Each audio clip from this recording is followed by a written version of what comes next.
नमस्कार दोस्तों, आइए आज रिव्यू कर लेते हैं Motilal Oswal focus fund direct growth plan का। तो चलिए स्टार्ट करते हैं। तो बेसिकली कुछ बेसिक चीज़ें सबसे पहले देखेंगे इस प्लान के बारे में।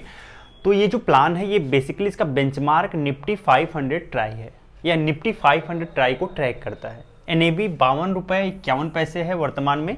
मिनिमम 500 रुपये से इन्वेस्टमेंट स्टार्ट कर सकते हो, मैक्सिमम 500 और मिनिमम 500 रुपये से लमसम भी आप कर सकते हो। एसेट अंडर मैनेजमेंट 1865 करोड़ वर्तमान में है। एक्सपेंस रेशियो 0.94% है, यानी 1 के करीब है, तो एक्सपेंस रेशियो ज़्यादा है। स्कीम की बात करें तो ओपन इंडेड स्कीम है, कितना भी एक्सटेंड हो सकती है। लॉकिंग पीरियड कुछ भी नहीं है। लॉकिंग पीरियड का मतलब ये होता है कि अगर आप पैसा लगा रहे हो, ऐसा तो नहीं है कि 2 साल 3 साल तक आप पैसा निकाल ही ना पाओ, ऐसा कुछ भी नहीं है। आप आज लगाओ, जिस दिन आपको यूनिट अलॉट हो जाए उस दिन ही आप उसको सेल भी कर सकते हो। तो ये बेसिक चीज़ होता है लॉकिंग पीरियड का। बात करते हैं एग्जिट लोड की। तो अगर आप जो पैसा लगाए हैं 1 वर्ष के पहले रिडीम कर लेते हैं तो 1% आपको एग्जिट लोड देना पड़ेगा। 1 वर्ष के बाद करेंगे कोई एग्जिट लोड नहीं देना पड़ेगा।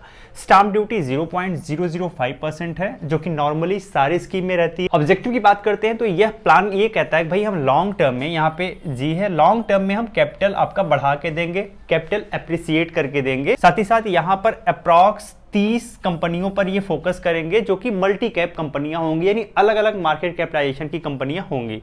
इस फंड को मैनेज करने की जिम्मेदारी बेसिकली 2 लोगों पर है। पहला अजय खांडेवाल जी हैं, सेकंड अतुल मेहरा जी हैं। रिस्क की बात करते हैं तो चूंकि इक्विटी ओरिएंटेड है, ज़्यादा मैक्सिमम पार्ट इक्विटी में होता है, तो ये बहुत ज़्यादा रिस्क लेके आता है। रिस्क बहुत ज़्यादा है। मॉर्निंग स्टार ने इसे सिर्फ 3 स्टार की रेटिंग दी है, जबकि वैल्यू रिसर्च ने सिर्फ 2 स्टार की रेटिंग दी है। तो रेटिंग भी इस स्कीम को बहुत अच्छी नहीं मिली है। आगे बढ़ते हैं, अब बात कर लेते हैं रिटर्न स्ट्रक्चर की। तो सबसे पहले हम एब्सोल्यूट रिटर्न देखेंगे। एब्सोल्यूट रिटर्न का मतलब एक ओवरऑल आंकड़ा हम देखेंगे। तो 1 महीने के पीरियड में 0.75% बहुत ही वर्स्ट रिटर्न है। 3 महीने के पीरियड में ये रिटर्न माइनस में चला गया है, -9.57%। इसका मतलब ये है कि अगर आपने 100 रुपये निवेश किया था, 3 महीने में आपका 100 रुपये भी कम हो गया। 6 महीने के पीरियड में 2.29% है, जो कि बहुत ही वर्ष है। 1 वर्ष के पीरियड में 17.41% है, जो कि ठीक है। 3 वर्ष के पीरियड में रिटर्न आपको 47.72% दिख रहा है और 5 वर्ष के पीरियड में 99.22 दिख रहा है। ये जो मैं आपको रिटर्न बता रहा हूं एब्सोल्यूट रिटर्न है। आइए CAGR देख लेते हैं। CAGR की बात करें तो 1 महीने से लेके 1 साल के बीच में जो CAGR है वही जो एब्सोल्यूट रिटर्न था बिल्कुल उसके इक्वल है।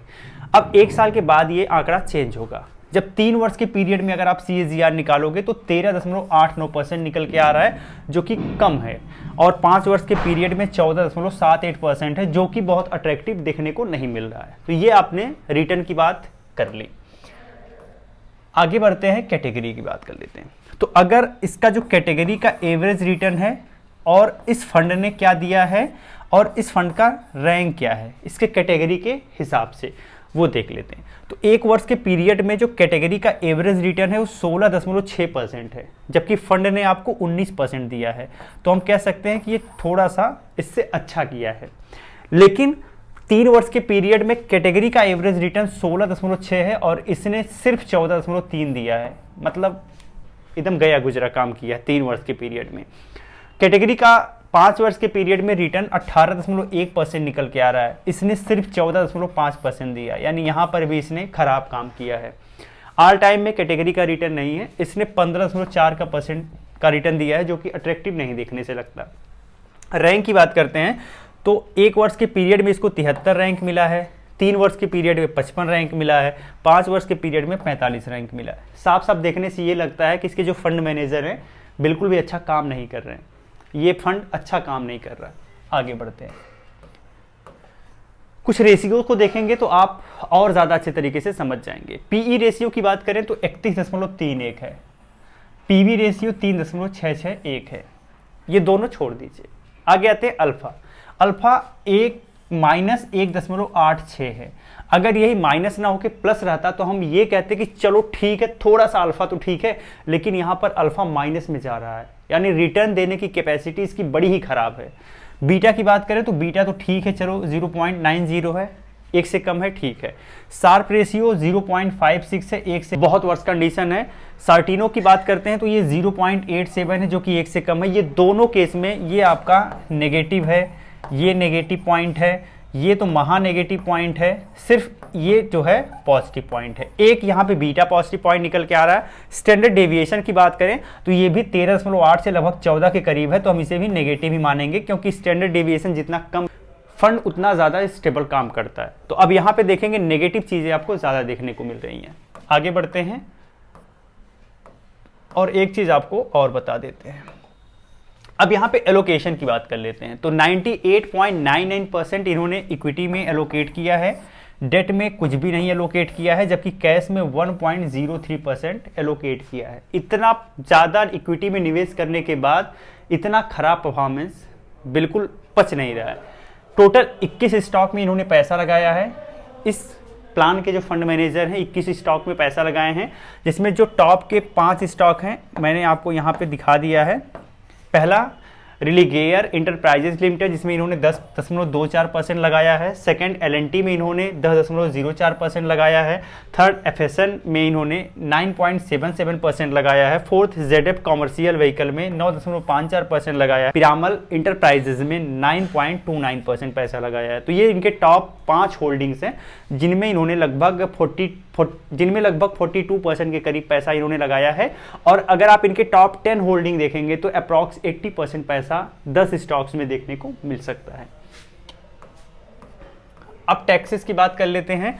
तो अगर आप पैसा लगाते हो 1 साल के पहले ही आप पैसा निकाल लेते हो तो आपको 20% जो आपका कैपिटल गेन मिलेगा उस पर टैक्स देना पड़ेगा। अगर लॉन्ग टर्म तक 1 साल से ज़्यादा आप होल्ड करते हो तो आपको 12.5% के हिसाब से long term capital gain tax देना पड़ेगा, वो भी अगर 1,25,000 रुपये से ज़्यादा आपका कैपिटल एप्रिसिएशन होता है तो।